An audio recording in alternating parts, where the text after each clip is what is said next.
Okay, so today we're going to talk about elements of art. So you're going to start with your paper with elements of art at the top of it. Don't worry about these sections next. We will add those as we go. So your paper is going to be in portrait mode. You are going to need a pencil and an eraser and something to color with if you would like.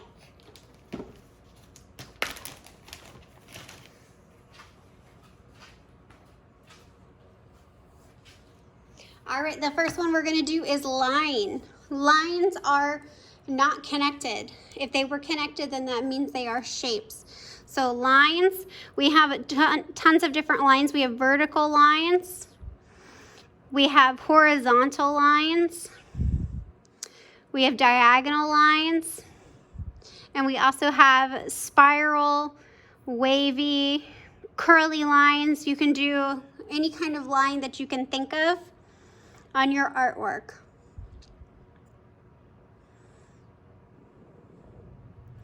So vertical lines are lines that go up and down. Diagonal lines are lines that go from side to side.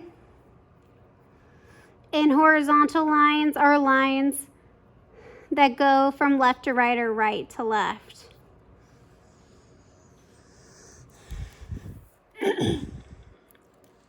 So you can add some color if you'd like. I always say you remember things better when it's colorful.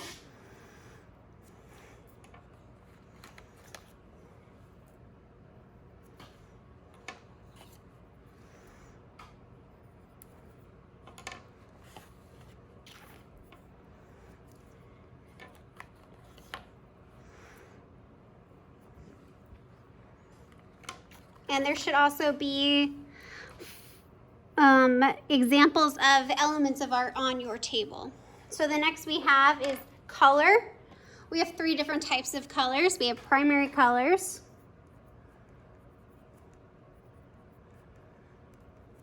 secondary colors, and tertiary colors. So, tertiary colors is a primary plus a secondary color.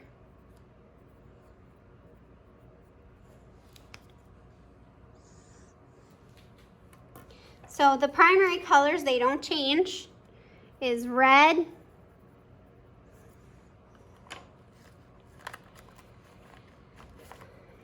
yellow, and blue. Secondary colors, if I put red and yellow together, I get orange. If I put yellow and blue together, I get green. And if I put blue and red together, I get purple. Oops.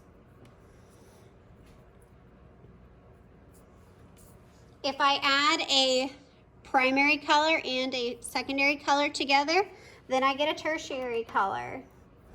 Some examples of that would be blue-purple, red-orange, blue-green, red-purple. Those are also colors that have funny names, like vermilion or chartreuse, magenta. So a primary color plus a secondary color makes a tertiary color. If you have a 24 pack of crayons or a 16 pack even, if you look, it will also tell you if it's a tertiary color. So the next one we're doing is shapes. Shapes are 2-dimensional. They are flat. They do not take up space.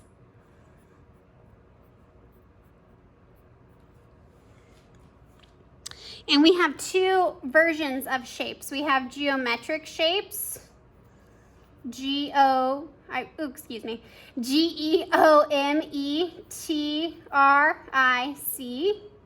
And examples of geometric shapes would be things like triangles, squares, and circles.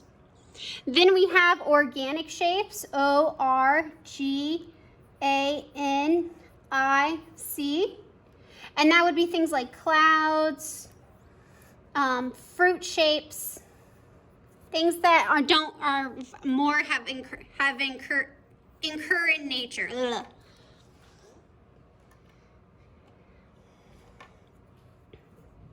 So remember, shapes do not take up space. They are flat.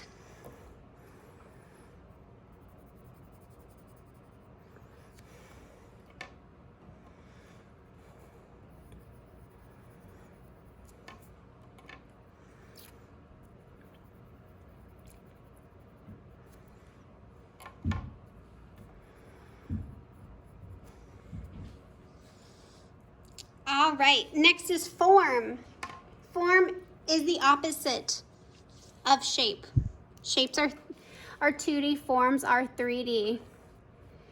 They take up space. Now, we can't really show a form on paper, but we can do implied forms on paper. And how we do that is we can draw a cube on the paper or draw something that resembles a cube on paper. And how we do that is we draw a square, then you draw another square, kind of like it's coming off of that square. So this one's floating away, so you want to reattach it. And now we have a form. Another way of doing it is drawing a square and have the lines run away in another direction and then catch them.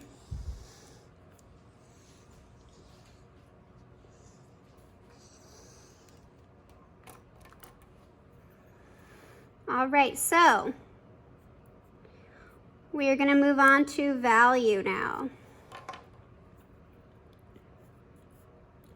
Value is the lightness or darkness of a color or hue. Hue is a fancy word for color. So we have hue equals color. If I add red plus black, I get a shade. If I add red plus gray, I get a tone. If I add red plus white, I get a tint. And this applies to any color. So you can replace red with any color. So if I replace red with blue, I will still get a tone, tint, or shade.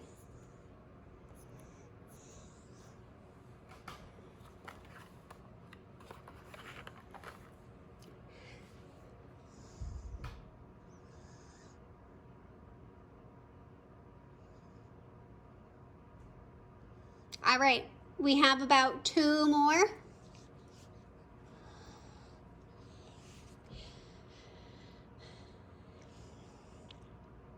So for texture, there are 2 types of texture.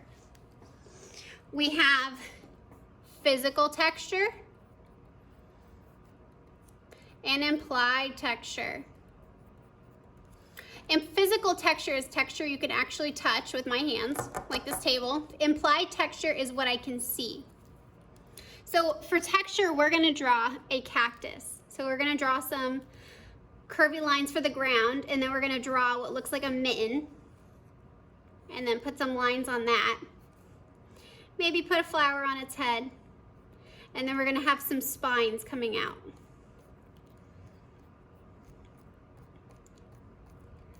Like that. Reason we are drawing a cactus is because cactuses have both physical texture and implied texture. Because if I were to touch a cactus in real life, it would be pokey. But I can also look at a picture of a cactus and go, wow, that probably would poke me if I touched it. so that you have your implied texture.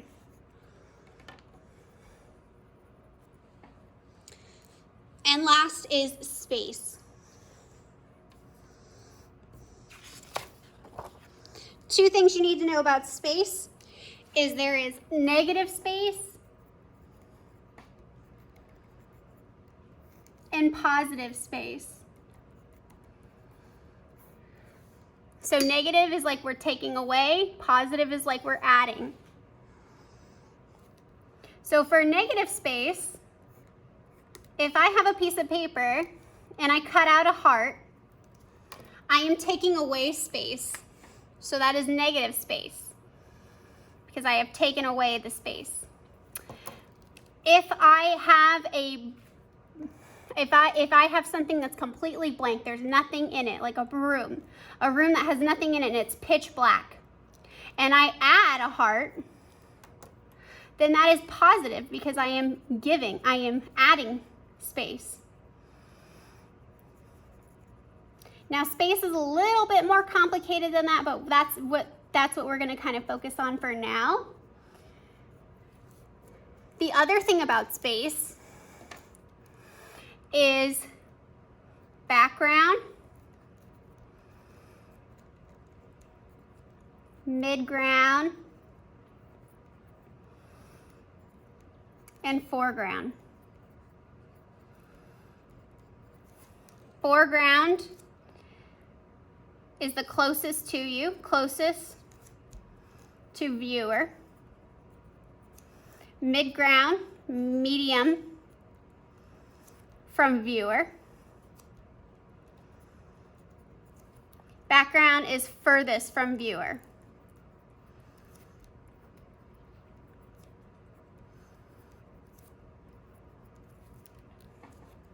So those are the elements of art. We can review this video, pause it later, but you are going to finish this today and you are going to give it to the sub to collect.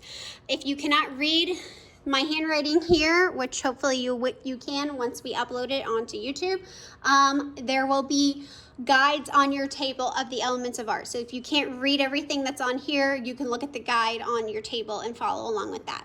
And I will see you guys next Wednesday. Bye-bye.